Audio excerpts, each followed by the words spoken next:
నమస్తే, welcome to స్వతంత్ర. నేను మురళి. ముందుగా హెడ్లైన్స్ చూద్దాం. ప్రజల నమ్మకాన్ని వమ్ము చేయొద్దు, ఎంపీలకు చంద్రబాబు సూచన.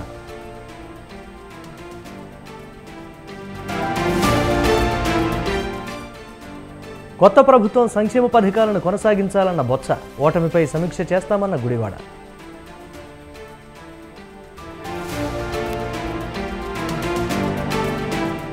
రాష్ట్రంలో బీజేపీ బలం పెరిగింది, రేవంత్ను సొంత జిల్లాలోనూ ఓడించామన్న కిషన్ రెడ్డి.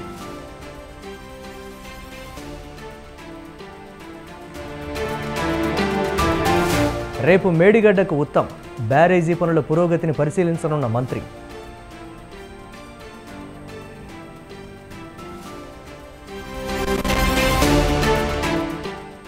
బెంగళూరు రేవ్ పార్టీ వ్యవహారంలో నటి హేమ సస్పెన్షన్, నోటీసులకు స్పందించకపోవడంతో సస్పెన్షన్ వేటు వేసిన మా.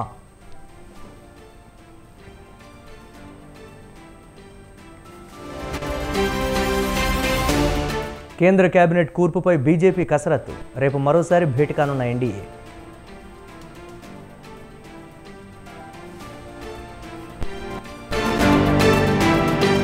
అతిపెద్ద స్టాక్ మార్కెట్ కుంభకోణం జరిగింది, బీజేపీపై రాహుల్ సంచలన ఆరోపణ.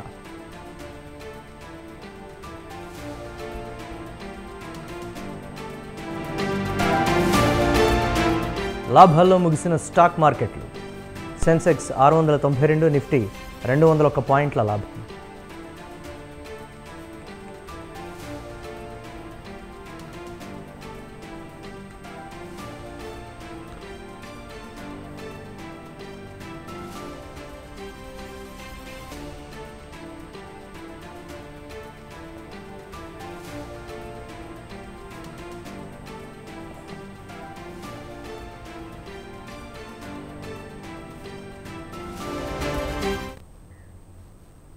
టీడీపీ అధినేత చంద్రబాబు నాయుడుతో పార్టీ ఎంపీలు భేటీ అయ్యారు. అందుబాటులో ఉన్న పలువురు ఎంపీలు ఉండవల్లిలో జరిగిన పార్లమెంటరీ పార్టీ సమావేశానికి ప్రత్యక్షంగా హాజరయ్యారు. ఇతర ఎంపీలు జూమ్ కాల్ ద్వారా టీడీపీ సమావేశంలో పాల్గొన్నారు. రాష్ట్ర ప్రయోజనాలే లక్ష్యంగా పనిచేయాలని ఎంపీలకు సూచించారు. ప్రజల సంక్షేమమే ఎజెండాగా ముందుకు వెళ్లాలన్నారు. ఆకాశంలో విహరించవద్దని, పదవులు శాశ్వతం కాదన్నారు. స్టేట్ ఫస్ట్ నినాదంతో ముందుకు వెళ్లాలన్నారు. పార్లమెంటు వేదికగా ప్రజల సమస్యలపై దృష్టి పెట్టాలన్నారు చంద్రబాబు. అనంతరం ఢిల్లీలో జరగనున్న ఎన్డీఏ భేటీలో పాల్గొనేందుకు చంద్రబాబు ఢిల్లీ వెళ్లారు.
ఏపీలో అత్యంత భయానక వాతావరణం నెలకొని ఉందని వైసీపీ అధినేత జగన్ మండిపడ్డారు. ప్రభుత్వం ఏర్పడకముందే టీడీపీ ముఠాలు స్వైర విహారం చేస్తున్నాయన్నారు. ఈ మేరకు ఆయన ఎక్స్ వేదికగా ఆవేదన వ్యక్తం చేశారు. ప్రభుత్వ, ప్రైవేట్ ఆస్తులను ధ్వంసం చేస్తున్నారన్నారు. వైసీపీ నాయకులు, కార్యకర్తలకు రక్షణ లేకుండా పోయిందని జగన్ ఆగ్రహం వ్యక్తం చేశారు. అధికార పార్టీ ఒత్తిళ్లతో పోలీసు వ్యవస్థ నిస్తేజంగా మారిపోయిందన్నారు. 5 ఏళ్లుగా పటిష్టంగా ఉన్న శాంతి భద్రతలు పూర్తిగా దెబ్బతిన్నాయని ఆయన ఆరోపించారు. గవర్నర్ వెంటనే జోక్యం చేసుకుని అరాచకాలను అడ్డుకోవాలని కోరారు జగన్.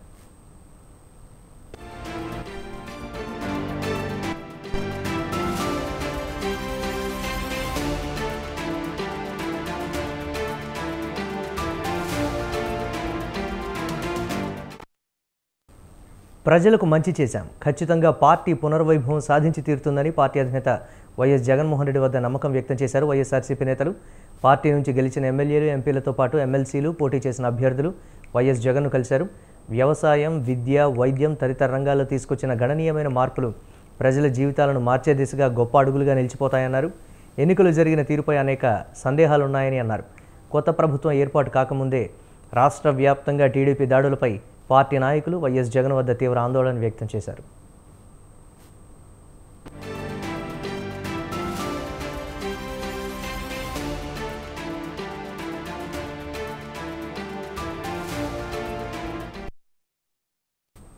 ఎన్నికల ఫలితాలపై మాజీ మంత్రి గుడివాడ అమర్నాథ్ కీలక వ్యాఖ్యలు చేశారు. ఎన్నికల్లో ఓటమిపై పార్టీలో సుదీర్ఘంగా చర్చ జరగాలన్నారు. అడగకుండానే అన్నీ ఇచ్చినా ఎందుకు ప్రజల ఆదరణ లభించలేదో తెలుసుకోవాలన్నారు. వ్యవస్థల్లో తెచ్చిన మార్పులు సంస్కరణల కారణంగా పార్టీ క్యాడర్కు గౌరవం దక్కలేదన్నారు. ప్రభుత్వం పార్టీ మధ్య దూరం పెరిగిందన్నారు. పథకాలు, పరిపాలన ప్రజల ఇంటికే తెచ్చిన సచివాలయం, వాలంటీర్ వ్యవస్థలను ప్రవేశపెట్టినా ఎందుకు గెలవలేకపోయామో సమాధానం వెతుక్కోవాలన్నారు.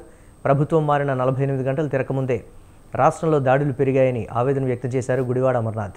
వైసీపీకి ఓటు వేశారనే కక్షతో ఇళ్లకు వెళ్లి మరీ కొడుతున్నారన్నారు. గంటలుగా రాష్ట్ర వ్యాప్తంగా అనేక ప్రాంతాల్లో జరుగుతున్నటువంటి దాడుల్ని దయచేసి ఖండించాల్సినటువంటి బాధ్యత కూడా ప్రతి ఒక్కరి మీద ఉంది. ఇంట్లోంచి బయటికి పేరు పెట్టి పిలిచి బయటికి ఏ రకంగా దాడులు చేస్తున్నారు అనేటువంటిది మనం చూస్తూ ఉన్నాం. సామాన్యమైనటువంటి ప్రజల్ని వైఎస్ఆర్ కాంగ్రెస్ పార్టీకి ఓటేశారని చెప్పి అనుకున్నటువంటి ప్రతి ఒక్కరిని ఇళ్లలోంచి బయటికి పిలిచి కొడుతున్నటువంటి సందర్భాలు కూడా మనం చూస్తూ ఉన్నాం. ఇది ప్రజాస్వామ్యానికి ఏ రకమైనటువంటి మెసేజ్ని ఇస్తుందో అనేటువంటిది కూడా వారు ఇంకా ప్రమాణ స్వీకారాలు చేయకముందే ఈ పరిస్థితి ఉంది. ఒకసారి ఆలోచన చేయమని చెప్పి కోరుతా ఉన్నాం. గెలుపోటములు అనేటువంటివి రాజకీయాల్లో సర్వసాధారణంగా ప్రతి 5 సంవత్సరాలకు ఒకసారి ఎన్నికలు జరుగుతూ ఉంటాయి. తప్పకుండా దాన్ని ఏ రకంగా అధిగమించాలి, ఏ రకంగా ఓడిపోయినటువంటి వారు రేపు మళ్ళీ ఎలా గెలవాలని చెప్పి చూస్తాం. గెలిచినటువంటి వారు దీన్ని ఎలా నిలబెట్టుకోవాలనేటువంటి ప్రయత్నం చేయాలి. అంతే తప్ప ఈ రకమైనటువంటి పరిస్థితులు అనేటువంటిది ప్రజాస్వామ్యానికి సరైనటువంటి పద్ధతి కాదు అనేటువంటిది బలంగా నమ్ముతున్నటువంటి వ్యక్తి. 5 ఏళ్ల పాలనలో నిరంతరం ప్రజాసేవ చేశామని, ఇక ముందు కూడా ప్రజాసేవ కోసం ఎల్లప్పుడూ అందుబాటులో ఉంటామని మాజీ మంత్రి బొత్స సత్యనారాయణ పేర్కొన్నారు. తమ హయాంలో పేద ప్రజలకు మెరుగైన పాలన అందించామని, రాష్ట్ర అభివృద్ధికి తమ సాయశక్తులా కృషి చేశామని వివరించారు. పేదల జీవన ప్రమాణాలు పెంచామని తెలిపారు. అయినా ప్రజలు తమను ఓడించడానికి కారణం మాకన్నా మెరుగైన పాలన అందిస్తారని ఆశపడి ఉండొచ్చని బొత్స తెలిపారు. తాము చేపట్టిన సంక్షేమ పథకాలను కొనసాగించాలంటూ కొత్త ప్రభుత్వానికి బొత్స విజ్ఞప్తి చేశారు. విశ్లేషణలు అవన్నీ కూడా ఒకరి మీద ఒకరు చెప్పుకోవడాలు లేకపోతే కారణం అంది దానికి ఓడిపోవడానికి కారణం ప్రజలు ఇంకా మేము ఇచ్చిన సంక్షేమం కంటే మేము చేసిన అభివృద్ధి కంటే ఇంకా ఎక్కువ కావాలని కోరుకోవచ్చు. మేము ఇచ్చింది సరిపడకపోవచ్చు, ఇంకా కావాలని కోరుకోవచ్చు, ఇంకా మేలు జరుగుతుంది ఆశించవచ్చు, మానవులు ఆశించి దానికోసం దానికి జరిగి ఉండొచ్చు. దానికి అవన్నీ కూడా ఇప్పుడు మనం మాట్లాడుకునే సందర్భంగా రాబోయే కాలంలో దానికి వాటికి సమాధానాలు సమయం వచ్చినప్పుడు ఆ సమయంలో సమాధానం వస్తాయి. 5 సంవత్సరాలు మాకు అవకాశం ఇచ్చి సేవ చేసే అవకాశం ఇచ్చిన ప్రతి ఒక్కరికి కూడా మళ్ళీ ఒకసారి మా అందరి తరఫున కూడా వాళ్ళకి తెలియజేసుకుంటూ మీ సేవలో ఎప్పుడు కూడా ఏ అంశం వచ్చినా సరే మేము ఎప్పుడు అందుబాటులో ఉంటూ తయారుగా ఉంటామనే విషయాన్ని కూడా అటు క్యాడర్ కి అలాగే జిల్లాలో ఉన్న ప్రజానికానికి కూడా అన్ని వర్గాలకు కూడా అందరికీ కూడా తెలియజేస్తాం. ఇక్కడ కారణాలు విశ్లేషణలు. బీజేపీ ఎమ్మెల్యే ఆదినారాయణ రెడ్డి సంచలన వ్యాఖ్యలు చేశారు. వైసీపీ హయాంలో దరిద్ర పాలన సాగిందని జమ్మలమడుగు బీజేపీ ఎమ్మెల్యే ఆదినారాయణ రెడ్డి అన్నారు. అప్పులు తెచ్చి బటన్ నొక్కి అప్పుల రాష్ట్రంగా మార్చారని విమర్శించారు. ఈ రాష్ట్రానికి మంచి జరిగే అవకాశం వచ్చిందన్నారు. కూటమి ఆధ్వర్యంలో ప్రజల సొంతింటి కలను సాకారం చేస్తామని తెలిపారు. జగన్మోహన్ రెడ్డిని 151 నుంచి 11కు సరిపెట్టామన్నారు. జగన్పై ఉన్న కేసులు, అవినాష్ రెడ్డి కేసు పైన విచారణ వేగవంతమవుతుందన్నారు. రాజధాని అమరావతి లేకుండా 3 రాజధానులతో డ్రామా ఆడారని, ఎర్రచందనం, ఇసుక, మైనింగ్ మాఫియాతో దోపిడీ చేశారని ఆదినారాయణ రెడ్డి ఫైర్ అయ్యారు. 11 మంది ఎమ్మెల్యేలు, 4 ఎంపీలు కూడా జగన్తో ఉండరని జోస్యం చెప్పారు. ఈ 11 మంది అంటే తనుగాక 10 మంది, 4 ఎంపీలు తనకు వారం రోజుల లోపలనే ఉండే పరిస్థితి లేదు. నిన్న శివప్రకాష్ రెడ్డి అని సునీత మేనమామ గారికి ఒక విషయం ఫోన్ చేసి చెప్పాడు. నాకు కంగ్రాట్ చెప్పడానికి ఫోన్ చేస్తే చెప్పిన within A 1 week time in Pulivendula YSR party is going to be very weak. అంటే ఒక వారం లోపలనే పులివెందులలో కూడా వైఎస్ఆర్ పార్టీ వీక్ అవుతుంది. మాకు బీజేపీ పార్టీకి సరెండర్ చేస్తాడు. దాసోహం గోవింద వచ్చిన దరిద్రుని మా వాళ్ళు పక్కన పెడతారు. ఆ నామరూపాలు లేకుండా చేయాలి. ఇటువంటి చెత్త పాలన మన ఒక స్టేట్మెంట్ ఇచ్చాడు. నేను 30 ఏళ్ళు పాలన చేస్తాను, ప్రపంచమంతా అతని వైపు చూడాలంట. అయితే కరెక్ట్గా చెప్పినాడు. ఎక్కడ లేని విధంగా ప్రపంచమంతా చూసే విధంగా తప్పులు చేసినాడు. ప్రపంచం అంతా చూసే విధంగా 11+4 సీట్లు మిగిలినాయి. అతను చెప్పినది కరెక్టే. నా వైపే చూడాలా, నా వైపే చూడాలంటే చూశారు. ఇప్పుడు ఇంత దరిద్రపు ఓటమి. అసలు టీడీపీపై పేటరేగిపోయిన వైసీపీ నాయకులను తమ కార్యకర్తలే తరిమి కొట్టారని టీడీపీ నేత బుద్ధ వెంకన్న అన్నారు. వైసీపీకి ప్రతిపక్ష హోదా కూడా లేకుండా దేవుడు చేశాడన్నారు. చంద్రబాబు కుటుంబం రాష్ట్ర ప్రజల కోసం ఎప్పుడూ పోరాడుతూనే ఉంటుందన్నారు.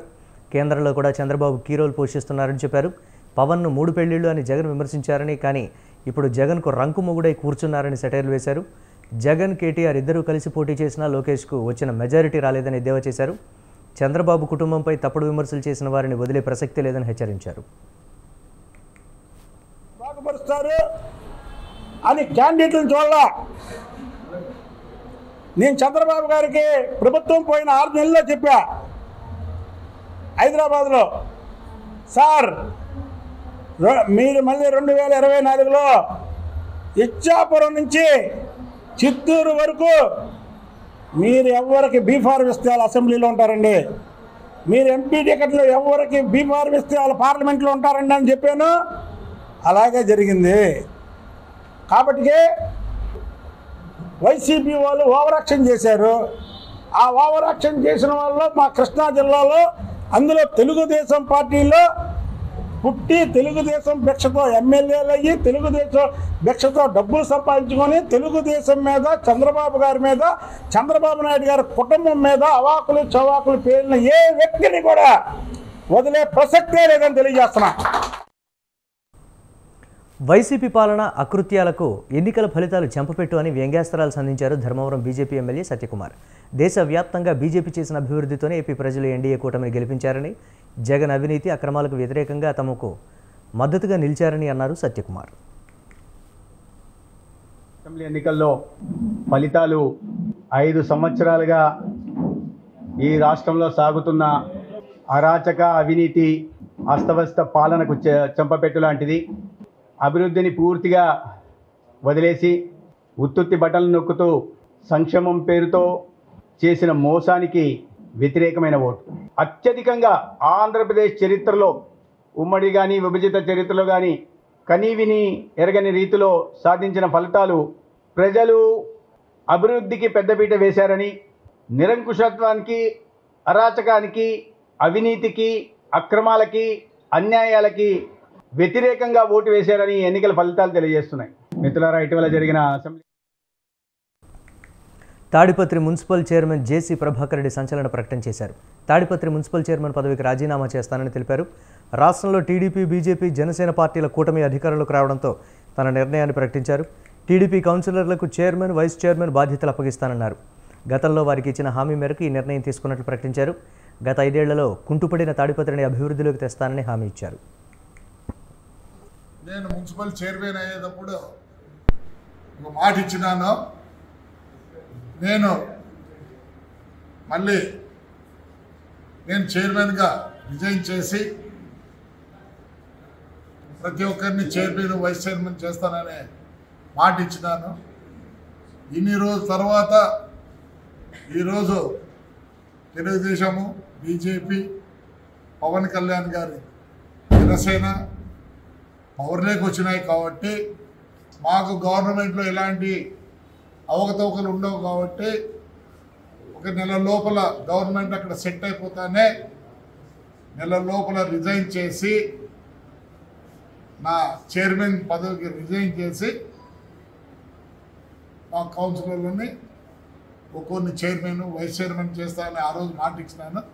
దానికి కట్టుబడి ఉండే 1 నెల లోపల. కనీసం ఈసారైనా చంద్రబాబు రాష్ట్రాన్ని అభివృద్ధి చేయాలని కోరారు కాంగ్రెస్ సీనియర్ నేత తులసిరెడ్డి. గత టీడీపీ, వైసీపీ ప్రభుత్వాల పాలనపై విమర్శలు గుప్పించారు కాంగ్రెస్ సీనియర్ నేత తులసిరెడ్డి. ఈసారైనా చంద్రబాబు రాష్ట్రాన్ని అభివృద్ధి చేయాలని కాంగ్రెస్ తరపున విజ్ఞప్తి చేస్తున్నారని తెలిపారు.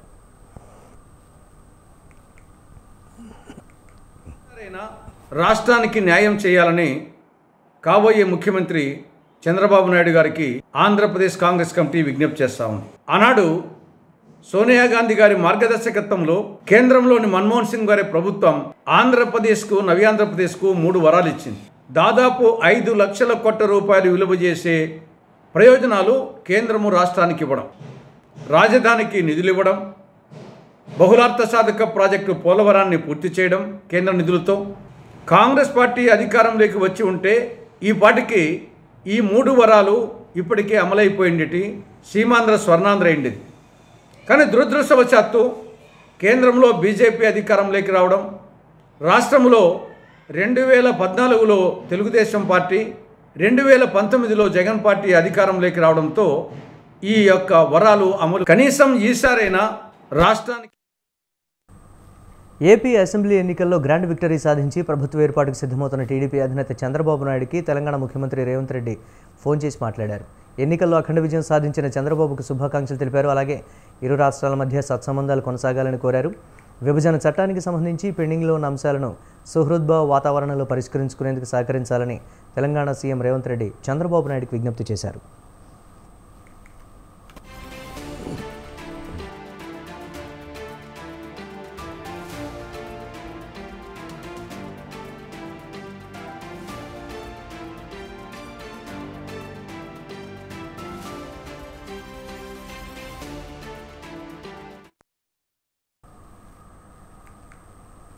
లోక్సభ ఫలితాల తర్వాత బీఆర్ఎస్ నోరు పడిపోయిందన్నారు ఎమ్మెల్యే ఎన్ఎం శ్రీనివాసరెడ్డి. రైతు బంధుపై తప్పుడు ప్రచారం చేసిందన్నారు. అందుకే కాంగ్రెస్ పార్టీ తమ 4 నెలల పాలనకు రెఫరెండంగా ప్రకటించిందన్నారు. ఎన్ని గోబెల్స్ ప్రచారం చేసినా ప్రజలు కాంగ్రెస్కి పట్టం కట్టారని అన్నారు. 0 సీట్లు గెలుచుకున్న బీఆర్ఎస్ ఇప్పటికైనా నోరు మూసుకోవాలన్నారు. చూసిన తర్వాత నోళ్లు పడిపోయినాయి. అన్ని అబద్దాలు చెప్పిండ్రు. రైతు బంధు వచ్చింది, హామీలు నెరవేర్చలేదు, 5 గ్యారంటీలను గ్రౌండింగ్ చేసినాం, కరెంటు కోత లేకున్నా కూడా మొత్తం కరెంటే వస్తలేదన్నంత బీభత్సం సృష్టించారు. ఇవన్నీ చూసే మా గౌరవ ముఖ్యమంత్రి రేవంత్ రెడ్డి గారు ఇదంతా లొల్లేందుకయా, దీన్ని మేము రెఫరెండంగా తీస్తున్నాము, మా కాంగ్రెస్ పార్టీ 4 నెలల పాలన మీద పార్లమెంట్ ఎన్నికలు రిఫరెండం అని చెప్పి ధైర్యంగా ప్రజల మీద నమ్మకంతో చెప్పిండు. ఛాలెంజ్ చేసిండు. బీఆర్ఎస్ పార్టీ ఒక్క ఎంపీ సీటు కూడా గెలవనీయము, గెలవదు, ప్రజలు వేయరు అని చెప్పిండు. ఆయన చెప్పినట్టే ప్రజలు ఎన్ని గోబెల్స్ ప్రచారాలు చేసినా కాంగ్రెస్ పార్టీ సంక్షేమ పథకాలను గ్రౌండింగ్ చేసిన విధానాన్ని చూసి మళ్లీ ఒకసారి తెలంగాణ రాష్ట్రంలో పట్టం కట్టిండ్రు. 8 పార్లమెంట్ స్థానాలు ఇచ్చిండ్రు. ఒక్క మహబూబ్ నగర్ స్థానంలో గెలుపు అంచుల దాకా పోయి ఆగిపోయింది. మొదలు 0 సీట్లు తెచ్చుకున్న బీఆర్ఎస్ పార్టీ కల్వకుంట్ల కుటుంబం నోళ్లు బంద్ చేసుకోవాలి. ఇట్లనే మీరు సొల్లువాగుడు వాగితే ఇప్పుడైతే 0 సీట్లు వచ్చినాయి. రాబోయే రోజుల్లో తెలంగాణ ప్రజలు మీ పార్టీకి పిండం పెడతారు. రిజల్ట్ చూసిన తర్వాత నోళ్లు పడిపోయి. లోక్సభ ఎన్నికల్లో తెలంగాణలో బీజేపీ బలం పెరిగిందన్నారు కేంద్ర మంత్రి కిషన్ రెడ్డి. తెలంగాణ ప్రజలు బీజేపీని కోరుకుంటున్నారని, ఈ ఎన్నికల్లో బీజేపీకి ఓటింగ్ శాతం పెరిగిందని తెలిపారు. ఎంపీ ఎన్నికల్లో బీఆర్ఎస్ పత్తా లేకుండా పోయిందన్నారు. చాలా చోట్ల బీఆర్ఎస్కు డిపాజిట్లు రాలేదని చెప్పుకొచ్చారు. సీఎం సొంత నియోజకవర్గంలో కూడా బీజేపీ గెలిచిందని, తెలంగాణలో భవిష్యత్ అంతా బీజేపీదే అని కిషన్ రెడ్డి స్పష్టం చేశారు. దేశ ప్రజలు మరోసారి మోదీకి జై కొట్టారని అన్నారు. బీజేపీ గెలిస్తే బడుగు బలహీన వర్గాలను అన్యాయం జరుగుతుందని అబద్ధపు ప్రచారం కాంగ్రెస్ చేసిందన్నారు. అయినా దేశ ప్రజలు మరోసారి అధికారం ఇచ్చారన్నారు. రానున్న రోజుల్లో తెలంగాణ ప్రజల ఆకాంక్షలకు అనుగుణంగా బీజేపీ పనిచేస్తుందన్నారు కిషన్ రెడ్డి. గత శాసనసభ ఎన్నికల్లో ఎక్కడైతే కాంగ్రెస్ పార్టీ గెలిచినటువంటి అసెంబ్లీ స్థానాలలో కూడా మరి ఓటింగ్ పర్సంటేజీ కాంగ్రెస్కి తగ్గింది. కాంగ్రెస్కి వేసినటువంటి ఓట్లు మరి ఈ ఎన్నికల్లో అనేక స్థానాల్లో భారతీయ జనతా పార్టీకి అసెంబ్లీలలో తీసినట్లయితే బీజేపీకి బలం పెరిగింది. కాంగ్రెస్ను మరొక దిక్కు బీఆర్ఎస్ను కాదని భారతీయ జనతా పార్టీ పట్ల విశ్వాసం చూపడము, భారతీయ జనతా పార్టీని ఆదరించడము, భారతీయ జనతా పార్టీకి అండగా నిలబడము ఈరోజు తెలంగాణలో ప్రారంభమైందని చెప్పి మాట్లాడుతా ఉన్నాం. ఎన్నికలు భారతీయ జనతా పార్టీ బలపడడానికి తెలంగాణలో ఒక ఆరంభం మాత్రమే. ఈరోజు తెలంగాణలో భవిష్యత్తు భారతీయ జనతా పార్టీదే అనేటువంటి విశ్వాసం ఈరోజు అన్ని వర్గాల ప్రజల్లో విద్యావంతులు, మేధావులు, కవులు, కళాకారులు కూడా వ్యక్తం చేస్తా ఉన్నారు. వారి అంచనాలకు అనుగుణంగానే గత 10 సంవత్సరాలలో నరేంద్ర మోడీ గారి నేతృత్వంలో సుమారు 10 లక్షల కోట్ల రూపాయల అనేక రకాల అభివృద్ధి కార్యక్రమాలు కానీ, సంక్షేమ కార్యక్రమాలు కానీ తెలంగాణ రాష్ట్రంలో కేంద్ర ప్రభుత్వం ఖర్చు చేయడం జరిగింది. మేము 8 సీట్లలో గెలిచాము, మరొక 6-7 సీట్లలో సెకండ్ ప్లేస్లో వచ్చాము. ముఖ్యంగా ముఖ్యమంత్రి గారి అసెంబ్లీ కొడంగల్ ఉన్నటువంటి పార్లమెంట్ కాన్స్టిట్యున్సీని కూడా ఈరోజు భారతీయ జనతా పార్టీ గెలుచుకోవడం జరిగింది. ముఖ్యమంత్రి గారు ఆ జిల్లాలో అనేక రకాల బెదిరింపులు, మా అభ్యర్థి డీకే అరుణ గారి పైన వ్యక్తిగతమైనటువంటి అన్పార్లమెంటరీ లాంగ్వేజ్తో ఆమెను విమర్శించడము, అనేక రకాల కోట్లాది రూపాయలు ఖర్చు పెట్టడము, అధికార దుర్వినియోగానికి పాల్పడము, భారతీయ జనతా పార్టీ కార్యకర్తలను బెదిరించడము ఇవన్నీ చేసినప్పటికీ కూడా మరి ఆయన సొంత జిల్లా, ఆయన సొంత అసెంబ్లీ ఉన్నటువంటి పార్లమెంట్ కాన్స్టిట్యున్సీలో కాంగ్రెస్ పార్టీని ఓడించి ప్రజలు భారతీయ జనతా పార్టీకి పట్టం కట్టడం జరిగింది. అదేవిధంగా ముఖ్యమంత్రి గారి సొంత పార్లమెంట్ కాన్స్టిట్యున్సీ ఏదైతే గతంలో మల్కాజ్గిరి నుంచి గెలిచారో ఆ మల్కాజ్గిరిలో కూడా ఈరోజు భారతీయ జనతా పార్టీ సుమారు 4 లక్షల ఓట్ల మెజార్టీతో బీజేపీ జెండా పాతడం జరిగింది. అనేక రకాల హామీలతో, గ్యారంటీలతో అధికారంలోకి వచ్చి ఈరోజు మరి ఏ ఒక్కటి కూడా అమలు చేయకుండా పూర్తిగా కాంగ్రెస్ పార్టీ నాయకులు షెరా మామూలు అన్నట్టుగా తమ పాత అలవాట్ల పద్ధతి ప్రకారము మరి అనేక మంది దగ్గర వేల కోట్ల రూపాయలు వసూలు చేస్తున్నటువంటి పరిస్థితి. కాంగ్రెస్ పార్టీ దేశంలో ఎన్నికల్లో పూర్తిగా తెలంగాణ కాంగ్రెస్ పార్టీ ద్వారానే డబ్బులు మరి ఈరోజు తెలంగాణలో అక్రమంగా వసూలు చేసి పంపిస్తున్న పరిస్థితి మనం చూస్తా ఉన్నాం. కాంగ్రెస్ పార్టీ ప్రభుత్వం పైన వాళ్ళు ప్రజలకు ఇచ్చినటువంటి హామీలు అమలు చేయకుండా 100 రోజుల్లో పేరు చెప్పి అధికారంలోకి వచ్చి ఈరోజు అది ఒక ఆర్టీసీ ఉచిత బస్సు తప్ప ఏది కూడా ఈరోజు తెలంగాణలో అమలు జరగడం లేదు. అందుకే ఈరోజు తెలంగాణ ప్రజలు పూర్తిగా అసంతృప్తి ఉన్నారు. ఈ ప్రభుత్వానికి ఒక దశ లేదు.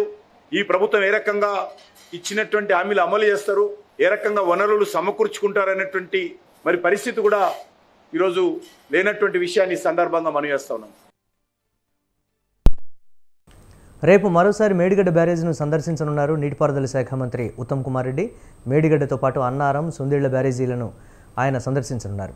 ఎన్డీఎస్సీ మధ్యంతర నివేదిక సూచనల మేరకు కొనసాగుతున్న పనుల పురోగతిని ఆయన పరిశీలించనున్నారు.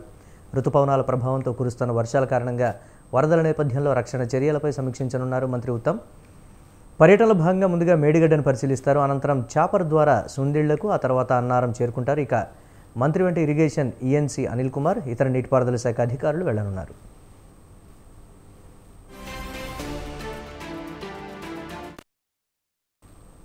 ఢిల్లీలో ఎన్డీఏ సమావేశానికి హాజరైన పవన్ కళ్యాణ్ హైదరాబాద్ రాగానే భార్య పిల్లలతో కలిసి నేరుగా మెగాస్టార్ చిరంజీవి నివాసానికి వెళ్లారు. చిరంజీవి ఆశీర్వాదం తీసుకున్నారు పవన్ కళ్యాణ్. కేక్ కట్ చేసి పవన్ విజయాన్ని సెలబ్రేట్ చేసుకున్నారు కుటుంబ సభ్యులు. ఈ సందర్భంగా మెగాస్టార్ నివాసం దగ్గర మెగాభిమానులు బాణసంచా పేల్చి తమ అభిమానాన్ని చాటుకున్నారు.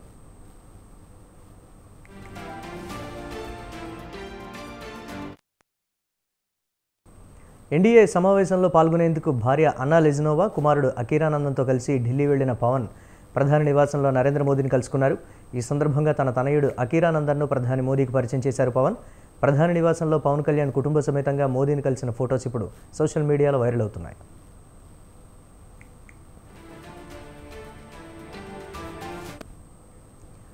ఎన్నికల ఫలితాల్లో పవన్ విజయం సాధించినప్పటి నుంచి అకీరానందన్ స్పెషల్ అట్రాక్షన్ అయ్యాడు. పవన్ ఇంటి వద్దకు భారీ సంఖ్యలో అభిమానులు చేరుకోగా వారికి నమస్కరిస్తూ కనిపించాడు.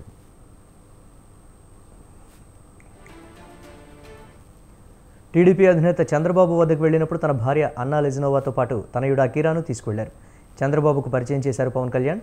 పిఠాపురం ఎమ్మెల్యేగా పవన్ కళ్యాణ్ గెలవడంతో తండ్రిపై ప్రేమను చాటుతూ స్పెషల్ వీడియో షేర్ చేశాడు అకీరానందన్.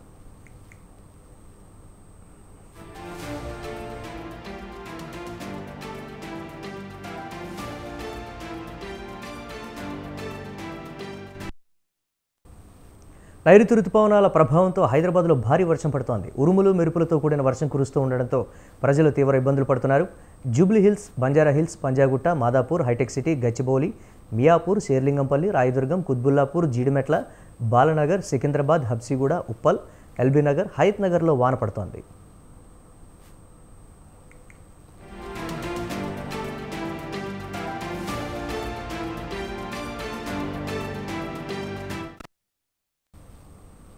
పలుచోట్ల ఉరుములు, మెరుపులు, ఈదురుగాలులతో కూడిన వర్షం పడుతోంది. వర్షపు నీరు రోడ్డుపైకి చేరడంతో పలుచోట్ల తీవ్ర ట్రాఫిక్ జామ్ నెలకొంది. దీంతో గంటల తరబడి వాహనాలు రోడ్లపై నిలిచిపోయాయి. వాహనాలు ఎక్కడికక్కడ నిలిచిపోవడంతో వాహనదారులు తీవ్ర ఇబ్బందులు ఎదుర్కొంటున్నారు. ఈదురుగాలుల కారణంగా పలుచోట్ల చెట్లు విరిగిపడ్డాయి.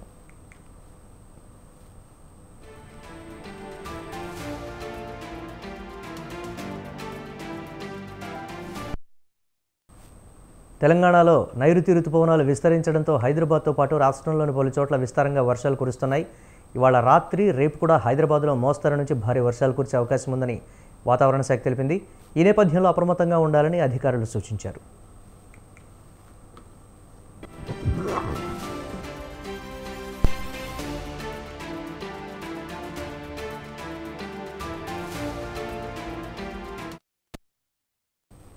బెంగళూరు రేవ్ పార్టీ కేసులో టాలీవుడ్ నటి హేమను మూవీ ఆర్టిస్ట్ అసోసియేషన్ సస్పెండ్ చేసింది. సస్పెన్షన్పై సభ్యుల అభిప్రాయాలు తీసుకున్న మంచు విష్ణు మెజారిటీ అభిప్రాయాల్ని పరిగణలోకి తీసుకొని సస్పెండ్ చేశారు.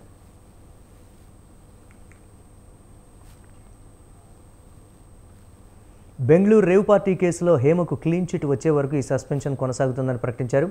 బెంగళూరు రేవ్ పార్టీలో హేమ పట్టుబడినా ముందు ఆ పార్టీతో తనకు ఎలాంటి సంబంధం లేదని తెలిపారు. కానీ వైద్య పరీక్షల్లో ఆమెకు పాజిటివ్గా రిపోర్ట్ వచ్చింది. దీంతో ఇటీవలే ఆమెను బెంగళూరు పోలీసులు అరెస్టు చేసి రిమాండ్కు పంపారు.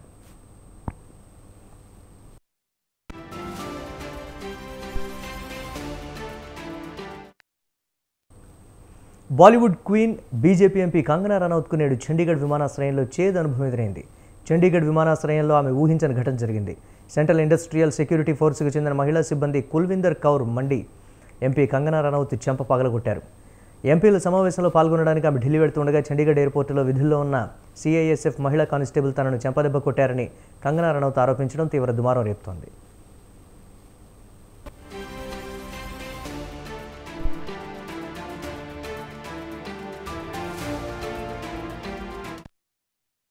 ఎంపీ కంగనా రనౌత్ ఢిల్లీ వెళ్లేందుకు విమానం ఎక్కుతూ ఉండగా ఈ ఘటన చోటు చేసుకుంది. యూకే 707 విమానంలో చండీగఢ్ విమానాశ్రయం నుండి ఢిల్లీకి వెళ్లేందుకు ఎయిర్పోర్టుకు చేరుకున్న క్రమంలో బోర్డింగ్ పాయింట్ వద్దకు వెళుతున్నప్పుడు తనతో కుల్విందర్ కౌర్ అనే సిఐఎస్ఎఫ్ కానిస్టేబుల్ వాగ్వాదానికి దిగినట్లు కంగనా రనౌత్ తెలిపారు. అంతేకాదు ఆ సమయంలో తన చెంపపై కుల్విందర్ కౌర్ కొట్టారని సంచలన ఆరోపణలు చేశారు. ज़्यादा फ़ोन कॉल्स आ रहे हैं मीडिया के भी और मेरे शुभचिंतकों के भी. सबसे पहले तो I am safe, I am perfectly fine. आज चंडीगढ़ एयरपोर्ट पे जो हादसा हुआ वो सिक्योरिटी चेक के साथ में हुआ. वहाँ पे मैं सिक्योरिटी चेक करके जैसे ही निकली तो दूसरे कैबिन में जो महिला थी, जो सुरक्षा कर्मचारी थी CISF की, उन्होंने उनके पास या उनको क्रॉस करने का इंतज़ार किया और साइड से आकर जो है मुझे मेरे फेस पे हिट किया और गालियाँ देने लगी. और जब मैंने उनको पूछा कि उन्होंने ऐसा क्यों किया तो उन्होंने कहा कि वो फार्मर्स प्रोटेस्ट को जो है वो सपोर्ट करती हैं. और I am safe but my concern is कि जो आतंकवाद और उग्रवाद पंजाब में बढ़ रहा है, how do we handle that. ప్రధాని మోదీపై రాహుల్ గాంధీ విరుచుకుపడ్డారు. 20 కోట్ల మంది భారతీయుల స్టాక్ మార్కెట్లపై ఇన్వెస్ట్ చేశారన్న ఆయన స్టాక్ మార్కెట్ల స్కామ్పై జేపీసీతో విచారణ జరిపించాలని డిమాండ్ చేశారు. జూన్ 3న స్టాక్ మార్కెట్లు పెరుగుతాయని హోంమంత్రి చెప్పారని, ఈ విషయం ఆయనకు ఎలా తెలుసని ప్రశ్నించారు. ఇది స్టాక్ మార్కెట్లో అత్యంత పెద్ద స్కామ్ అన్నారు. స్టాక్ మార్కెట్ల విషయంపై మొదటిసారిగా ప్రధాని మోదీ మాట్లాడారన్నారు. ప్రధాని మోదీ, హోంమంత్రి అమిత్ షా తమ విధులను దుర్వినియోగం చేశారన్నారు. జూన్ 3న పెరిగిన స్టాక్ మార్కెట్లు జూన్ 4న పడిపోయాయన్నారు. ఎన్నికల అనంతరం మీడియా తప్పుడు ఎగ్జిట్ పోల్స్ ఇచ్చే విషయంలో మోదీ ప్రమేయం ఉందని రాహుల్ గాంధీ ఆరోపించారు. यहाँ पे बड़ा क्लियर है कि स्कैम हुआ है. प्रधानमंत्री ने डायरेक्टली कहा है, होम मिनिस्टर ने डायरेक्टली कहा है, इंडिकेट किया है जनता को कि स्टॉक मार्केट ऊपर जाएगी. होम मिनिस्टर ने तो साफ कह दिया कि खरीदना चाहिए. और जब प्राइम मिनिस्टर और होम मिनिस्टर और फाइनेंस मिनिस्टर ऐसी बात करते हैं तो उसका रिएक्शन आता है, लोग उसको बिलीव करते हैं. तो बिल्कुल क्लियर है कि इन तीन लोगों ने कहा है. यह भी क्लियर है कि इनको मालूम था कि रिजल्ट 400 का नहीं है, 300 का भी नहीं है. तो ये हम पता लगाना चाहते हैं. उसमें आप जो कह रहे हो वो भी शामिल है. బంగారం ధరలు దిగొస్తున్నాయి. హైదరాబాద్ మార్కెట్లో 22 క్యారెట్ల బంగారం ధర 200 తగ్గింది. ప్రస్తుతం 66,600 రూపాయల వద్ద కొనసాగుతోంది. ఇక 24 క్యారెట్ల పసిడి ధర 220 రూపాయల పతనంతో 10 గ్రాములు 72,650 రూపాయలుగా ఉంది. ఇక హైదరాబాద్ విషయానికి వస్తే 2,300 తగ్గింది. దీంతో కేజీ వెండి ధర 96,200 వద్ద ఉంది. అంతర్జాతీయంగా ప్రతికూల సంకేతాల నడుమ బంగారం ధరలు మళ్లీ పెరిగే అవకాశం కనిపిస్తోంది.